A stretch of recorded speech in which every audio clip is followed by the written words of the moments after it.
দাজ্জাল আমাদেরকে যে সমস্ত জিনিস দিয়ে ফিতনায় ফেলবে, ওই ফিতনাগুলোর সলিউশন আল্লাহ তাআলা সূরা কাহাফের ভিতরে রেখে দিয়েছেন।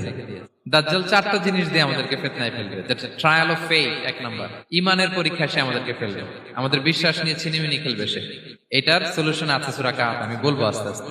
দুই নম্বরে দাজ্জাল আমাদেরকে ফিতনায় ফেলবে দ্য ট্রায়াল অফ ওয়েলথ, সম্পদ দিয়ে সে আমাদেরকে ফিতনায় ফেলবে। তিন number the trial of knowledge, জ্ঞান দিয়ে সে আমাদেরকে ফিতনায় ফেলবে। চার number the trial of power, ক্ষমতা দিয়ে সে আমাদেরকে ফিতনায় ফেলবে।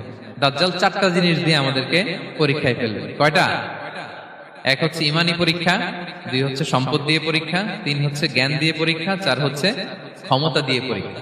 সে ইমানের পরীক্ষায় আমাদেরকে ফেলবে। সে এসে বলবে আমি তোমার রব, এবং এটা প্রমাণ করার জন্য যা যা দরকার আল্লাহ তাআলা তাকে সব দিবেন।